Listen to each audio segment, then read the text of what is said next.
Hello साथियों, नमस्कार, जय श्री राम। आप सभी साथियों का हमारे यूट्यूब चैनल में स्वागत, वंदन, आभार।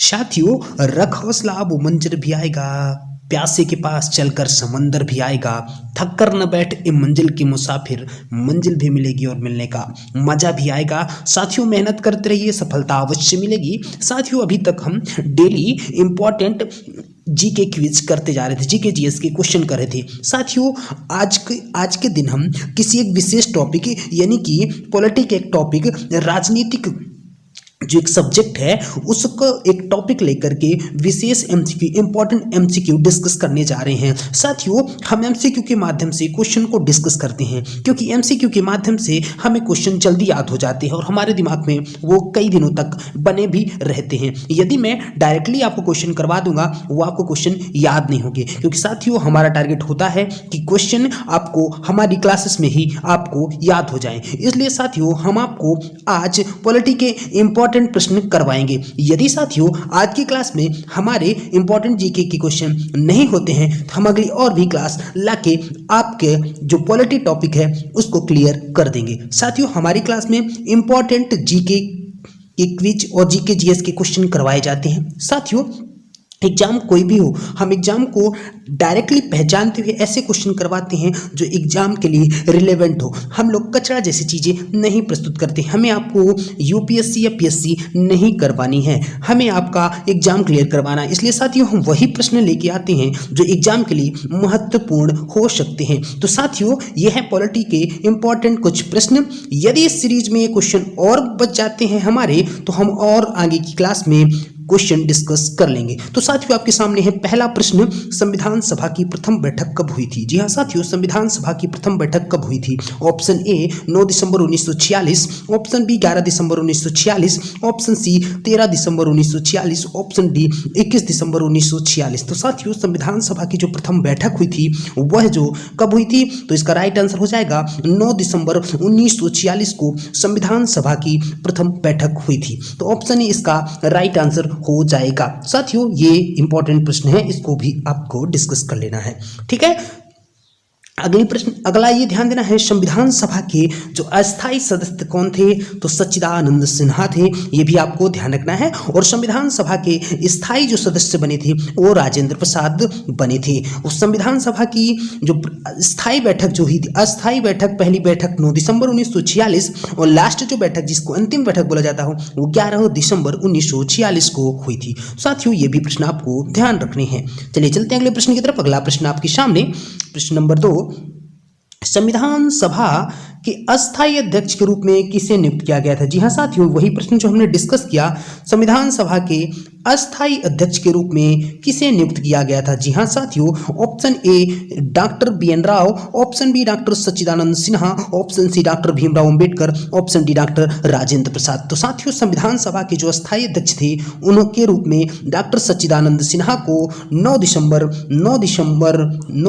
1946 को नियुक्त किया गया था। ये भी आपको ध्यान रखना है। चलिए चलते हैं अगले प्रश्न की तरफ। अगला प्रश्न आपके सामने, अगला प्रश्न, प्रश्न नंबर 3, संविधान सभा के स्थायी अध्यक्ष के रूप में किसे बनाया गया था? जी हाँ साथियों, संविधान सभा के स्थायी अध्यक्ष के रूप में किसे बनाया गया? Doctor Bhimrao Ambedkar, option A, option B K Munshi, option C doctor Rajendra Prasad, option D doctor Sachchidananda Sinha. तो साथियों, जो संविधान सभा के स्थायी अध्यक्ष के रूप में डॉक्टर राजेंद्र प्रसाद को बनाया गया था। संविधान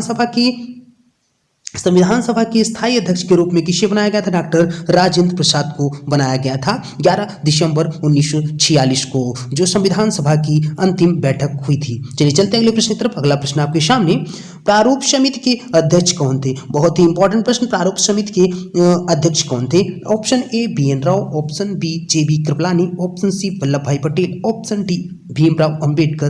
तो प्रारूप समिति के अध्यक्ष कौन थे? डॉक्टर भीमराव अंबेडकर प्रारूप समिति के अध्यक्ष थे। ऑप्शन डी इसका राइट आंसर हो जाएगा। अगले प्रश्न की तरफ चलते हैं। अगला प्रश्न आपके सामने, संविधान सभा के अंतिम रूप से संविधान को कब पारित कर दिया गया? जी हाँ साथियों, संविधान सभा के अंतिम रूप से मतलब संविधान सभा द्वारा अंतिम रूप से संविधान को कब पारित कर दिया गया था? जी हाँ साथियों, ऑप्शन ए 26 जनवरी 1950, ऑप्शन बी 15 अगस्त 1947, ऑप्शन सी 2 अक्टूबर 1949, ऑप्शन डी 26 नवंबर 1949 को। संविधान सभा के अंतिम रूप से जो संविधान को जो पारित कब किया गया था, इसका राइट आंसर हो जाएगा 26 नवंबर 1949 को संविधान सभा को अंतिम रूप से पारित कर दिया गया था। साथियों 15 अगस्त 1947 को भारत को आज़ादी मिली। संविधान को तैयार करने में 2 साल 11 महीने 18 दिन का समय लगा था और 26 नवंबर 1949 को हमारा संविधान बनकर के तैयार हो गया था, जिसको 26 जनवरी 1950 को लागू कर दिया गया था। इसलिए हम लोग संविधान दिवस के रूप में 26 नवंबर को भी संविधान दिवस के रूप में भी मनाते हैं। साथियों ये जानकारी भी आपको अपने दिमाग में रखनी है। चलिए चलते अगले प्रश्न की तरफ। अगला प्रश्न आपके सामने, भारतीय संविधान किस दिन से पूर्णतः लागू हुआ था? जी हाँ साथियों, भारतीय संविधान पूर्णतः किस दिन लागू हुआ था? ऑप्शन ए 26 जनवरी 1950, ऑप्शन बी 26 नवंबर 1949, ऑप्शन सी 26 अगस्त 1950, ऑप्शन डी 26 जनवरी 1950। तो साथियों भारतीय संविधान पूर्णतः जो लागू हुआ था वो डेट कौन सी थी? 26 जनवरी 1950 को भारतीय संविधान पूर्णतः लागू हुआ था। जी हाँ साथियों, अगले प्रश्न की तरफ चलते हैं। अगला प्रश्न आपके सामने, भारत गणतंत्र कब बना? जी हाँ साथियों, इंडिया बिकम अ रिपब्लिक कब हुआ? 15 अगस्त 1947, 26 नवंबर 1949, 26 जनवरी 1949 या 2 अक्टूबर 1952 को। साथियों भारत जो गणतंत्र बना था उसकी डेट हो जाएगी 26 जनवरी 1950 को भारत गणतंत्र बना था। अगले प्रश्न की तरफ चलते हैं। अगला प्रश्न आपके सामने, भारतीय संविधान के किस भाग को उसकी आत्मा की संज्ञा दी गई है? जी हाँ साथियों, भारतीय संविधान के किस भाग को उसकी आत्मा की संज्ञा दी गई है? मूल अधिकार, संवैधानिक उपचारों का अधिकार या प्रस्तावना या संशोधन प्रक्रिया? साथियों भारतीय संविधान के किस भाग को आत्मा की संज्ञा दी गई है? इसका राइट आंसर हो जाएगा प्रस्तावना को भारतीय संविधान की आत्मा की संज्ञा दी गई है। यह भी ध्यान रखना है, ऑप्शन सी इसका राइट आंसर हो जाएगा। अगले प्रश्न की तरफ चलें। अगला प्रश्न आपके सामने, संविधान सभा ने राष्ट्रगान को कब स्वीकार किया? जी हाँ, संविधान सभा ने राष्ट्रगान को कब स्वीकार किया? 24 जनवरी 1950, 26 जनवरी 1950 या 15 अगस्त 1947 या 22 जुलाई 1950 को। साथियों भारतीय संविधान ने राष्ट्रगान को स्वीकार किया था 24 जनवरी 1950 को। संविधान सभा ने राष्ट्रगान को स्वीकार कब किया था? 24 जनवरी 1950 को। ऑप्शन ए इसका राइट आंसर हो जाएगा। अगले प्रश्न की तरफ चलते हैं। अगला प्रश्न आपके सामने, भारतीय नागरिकों को प्राप्त मूल अधिकारों की संख्या कितनी है? जी हाँ साथियों, भारतीय नागरिकों को प्राप्त मूल अधिकारों की संख्या कितनी है? Option A 5, option B 6, option C 7, option D 8। तो भारतीय नागरिकों को प्राप्त जो मूल अधिकारों की संख्या है वह 6 है। जी हाँ साथियों, भारतीय नागरिकों को मूल अधिकारों की संख्या जो 6 प्राप्त है। पहले भारतीय नागरिकों को 7 मूल अधिकार प्राप्त हुए थे, लेकिन संविधान संशोधन जो 1978 में हुआ था, 44वां संविधान संशोधन, उसके द्वारा संपत्ति के अधिकार को मूल अधिकारों की श्रेणी से हटा दिया गया है। ये भी आपको ध्यान रखना है। अगले प्रश्न की तरफ चलते हैं। अगला प्रश्न आपके सामने, ये देखिए वही प्रश्न आ गया जो मैं डिस्कस किया। संपत्ति के अधिकार को किस संविधान संशोधन के द्वारा हटा दिया गया था? 44 में, 46 में, 42 में या 52 में? तो साथियों संपत्ति के अधिकार को संविधान के किस संशोधन द्वारा हटाया गया मैंने आपको बता दिया है। 44 में संविधान संशोधन द्वारा संपत्ति के अधिकार को संविधान के संशोधन द्वारा हटा दिया गया था। इसकी एक डेट ध्यान रखनी है, ये भी पूछ जाता है। 44वां संविधान संशोधन कब हुआ था? 1978 में। 1978 में 44वां संविधान संशोधन हुआ था, जिसके द्वारा संपत्ति के अधिकार को संविधान संशोधन द्वारा हटा दिया गया था। चलिए चलते हैं अगले प्रश्न की तरफ। अगला प्रश्न आपके सामने, ये इंपॉर्टेंट प्रश्नों की सीरीज है। यदि वीडियो आपको अच्छी लग रही हो तो हमारे चैनल को लाइक, सब्सक्राइब और शेयर जरूर करिएगा।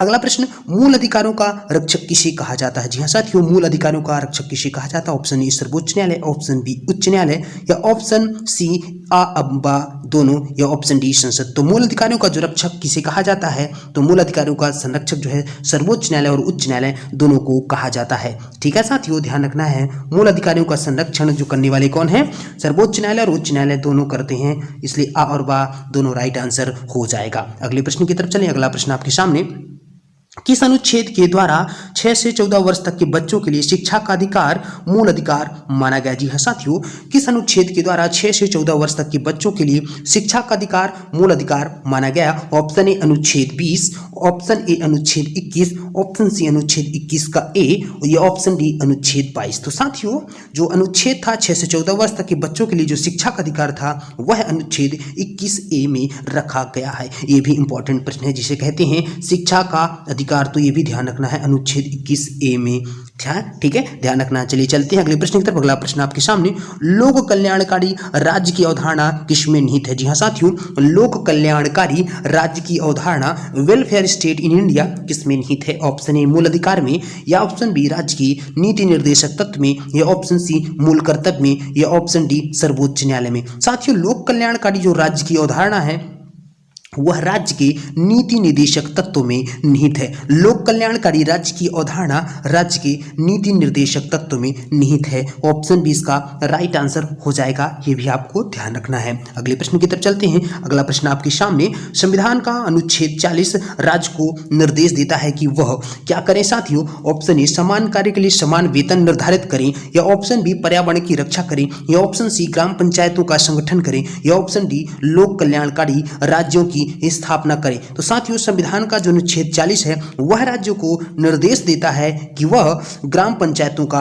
संगठन करें। इसका आंसर सी हो जाएगा, राइट आंसर हो जाएगा। ये भी आपको ध्यान रखना है। क्या रहा साथियों, संविधान का अनुच्छेद जो 40 होता है वह ग्राम पंचायतों का संगठन करने के लिए लोगों को निर्देश देता है। अगले प्रश्न की तरफ चलते हैं। अगला प्रश्न आपके सामने, संविधान में मूल कर्तव्यों को शामिल करने की प्रेरणा किस देश के संविधान से ली गई है? जी हाँ साथियों, संविधान में मूल कर्तव्यों को शामिल करने की प्रेरणा किस देश से ली गई है? ऑप्शन ए रूस, option B Germany, option C France, या ऑप्शन डी चीन। साथियों, जो संविधान में मूल कर्तव्यों को शामिल किया गया है वह रूस से लिया गया है। हमने मूल कर्तव्यों को 42वें संविधान संशोधन 1976 के द्वारा सम्मिलित किया है। ठीक है, अगले प्रश्न की तरफ चलते हैं। संविधान में मूल कर्तव्यों की कुल संख्या कितनी है? जी हाँ, संविधान में मूल कर्तव्यों की कुल संख्या कितनी है? Option A 10, option B 11, option C 12, option D 13। तो संविधान में मूल कर्तव्यों की जो संख्या है वह है 11। ऑप्शन बी इसका राइट आंसर हो जाएगा। संविधान में मूल कर्तव्यों की संख्या 11 है। अगले प्रश्न की तरफ चलते हैं। अगला प्रश्न आपके सामने, संविधान में मूल कर्तव्यों को किस समिति की अनुशंसा के आधार पर शामिल किया गया? यहाँ साथियों, संविधान में मूल कर्तव्यों को किस समिति की अनुशंसा के आधार पर शामिल किया गया? ऑप्शन ए कर्ण सिंह समिति, ऑप्शन बी कृपलानी समिति, ऑप्शन सी स्वर्ण सिंह समिति, ऑप्शन डी देवराज अर्ष समिति। साथियों, जो संविधान का मूल कर्तव्य है उसको संविधान की स्वर्ण सिंह समिति की अनुशंसा के आधार पर सम्मिलित किया गया था। बहुत ही इंपॉर्टेंट प्रश्न है, आपको ध्यान रखना है। ऑप्शन सी इसका राइट आंसर हो जाएगा। सरदार स्वर्ण सिंह समिति की अनुशंसा पर संविधान में मूल कर्तव्यों को सम्मिलित किया गया था। अगले प्रश्न की तरफ चलते हैं। अगला प्रश्न आपके सामने, भारत की संघ की शक्ति, भारतीय संघ की शक्ति किसमें निहित है? ऑप्शन ए संसद में, ऑप्शन बी प्रधानमंत्री में, ऑप्शन सी राष्ट्रपति में, या ऑप्शन डी मंत्रिमंडल में। तो भारतीय संघ की जो शक्ति है वह राष्ट्रपति में निहित है। भारतीय संघ की जो शक्ति है वह राष्ट्रपति में निहित है, ये भी आपको ध्यान रखना है। अगले प्रश्न की तरफ चलते हैं। अगला प्रश्न आप इस ऑप्शन से इसका राइट आंसर हो जाएगा। भारतीय संघ की जो शक्ति है वह राष्ट्रपति में निहित है। अगले प्रश्न की तरफ चलते हैं। अगला प्रश्न आपके सामने, संविधान के जो राष्ट्रपति के निर्वाचक मंडल में कौन कौन सम्मिलित होता है? बहुत ही इंपॉर्टेंट प्रश्न। राष्ट्रपति का जो निर्वाचक मंडल होता है उसमें कौन सम्मिलित होता है? ऑप्शन ए संसद के दोनों सदनों के सदस्य तथा राज्यों की विधानसभाओं के निर्वाचित सदस्य, या ऑप्शन बी संसद के दोनों सदनों के निर्वाचित सदस्य एवं राज्यों की विधानसभा एवं विधान परिषदों के निर्वाचित सदस्य, या ऑप्शन सी संसद के दोनों सदनों के निर्वाचित सदस्य या एवं राज्यों की विधानसभाओं के निर्वाचित सदस्य, या ऑप्शन डी संसद के दोनों सदनों के निर्वाचित सदस्य। तो साथियों, ध्यान रखना है, जो राष्ट्रपति का निर्वाचक मंडल होता है उसमें संसद के दोनों सदनों के निर्वाचित सदस्य एवं राज्यों के विधानसभाओं के निर्वाचित सदस्य सम्मिलित होते हैं। इन डिटेल थोड़ा सा और जानकारी दे देता हूं।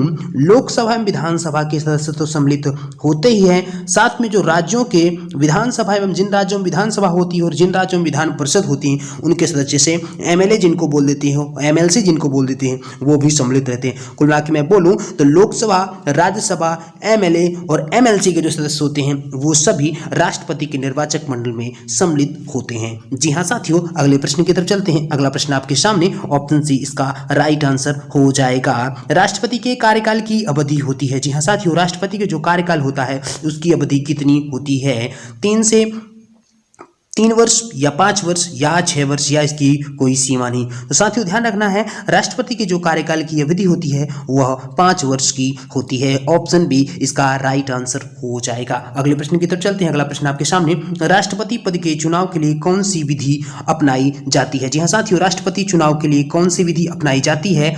तो इसका राइट आंसर क्या ध्यान रखना है? ऑप्शन ए अनुपातिक प्रतिनिधित्व, या ऑप्शन बी एकल संक्रमणीय, या ऑप्शन सी अप्रत्यक्ष मतदान, या ऑप्शन डी ये सभी। तो ध्यान रखना है, राष्ट्रपति के पद के चुनाव के लिए कौन सी विधि अपनाई जाती है? तो ऑप्शन इसका ये सभी। अनुपातिक प्रतिनिधित्व के रूप में राष्ट्रपति का चुनाव होता है, एकल संक्रमणीय चुनाव होता है, अप्रत्यक्ष इसका मतदान होता है, इसलिए इसका राइट आंसर क्या हो जाएगा? ये सभी। ठीक है, अगले प्रश्न की तरफ चलते हैं। अगला प्रश्न आपके सामने, निर्विरोध चुने जाने वाले राष्ट्रपति हैं। जी हाँ साथियों, निर्विरोध चुने जाने वाले राष्ट्रपति कौन है? वीवी गिरी, नीलम संजीव रेड्डी, या ऑप्शन सी राजेंद्र प्रसाद, या option D APJ Abdul Kalam. तो निर्विरोध जो चुने जाने वाले राष्ट्रपति थे उसका राइट आंसर हो जाएगा नीलम संजीव रेड्डी, निर्विरोध चुने जाने वाले राष्ट्रपति हैं। ठीक है, ऑप्शन बी इसका राइट आंसर हो जाएगा, निर्विरोध चुने जाने वाले राष्ट्रपति नीलम संजीव रेड्डी। अगले प्रश्न की तरफ चलते हैं। राष्ट्रपति पर महाभियोग का आरोप संसद के किस सदन द्वारा लगाया जा सकता है? जी हाँ साथियों, बहुत ही इंपॉर्टेंट प्रश्न। राष्ट्रपति पर महाभियोग का आरोप है वो संसद के किस सदन द्वारा लगाया जा सकता है? लोकसभा, राज्यसभा, या संसद के किसी सदन द्वारा, या किसी के द्वारा नहीं। तो साथियों ध्यान रखना, राष्ट्रपति पर जो महाभियोग होता है वह संसद के किसी भी सदन द्वारा लगाया जा सकता है, या संसद का लोकसभा या राज्यसभा में किसी में भी राष्ट्रपति पर महाभियोग लगाया जा सकता है। तो ये भी ध्यान रखना है, बहुत ही इंपॉर्टेंट प्रश्न है। अगले प्रश्न की तरफ चलते हैं। अगला प्रश्न आपके सामने, भारतीय सेनाओं का सर्वोच्च सेनापति कौन होता है? जी हाँ साथियों, भारतीय सेनाओं का सर्वोच्च सेनापति कौन होता है? ऑप्शन ए राष्ट्रपति, या ऑप्शन बी प्रधानमंत्री, या ऑप्शन सी थल सेनाध्यक्ष, या ऑप्शन डी रक्षा मंत्री। तो भारतीय सेनाओं का जो सर्वोच्च सेनापति होता है वह कौन होता है? तो इसका राइट आंसर क्या हो जाएगा? क्या ध्यान रखना है आपको कि जो भारतीय सेनाओं का सर्वोच्च होता है वह राष्ट्रपति होता है। ऑप्शन ए इसका राइट आंसर हो जाएगा। साथियों ये थोड़ी सी छोटी सी क्लास रखते हैं, ज़्यादा बड़ी बोरिंग क्लास नहीं रखते हैं। ऐसा ही मैं थोड़ा थोड़ा सा करके आपको सारी पॉलिटी याद करवा दूंगा। जितने भी इंपॉर्टेंट प्रश्न हैं एमसीक्यू के माध्यम से आपको याद करवा दिए जाएंगे। साथियों यदि आप लोगों को हमारी वीडियो अच्छी लगी हो तो हमारे चैनल को लाइक, सब्सक्राइब और शेयर जरूर करिएगा। अपने फ्रेंडों तक जरूर इस वीडियो को भेजें और हमारे चैनल को सब्सक्राइब भी कर लें। और बोलिए जय जय श्री राम।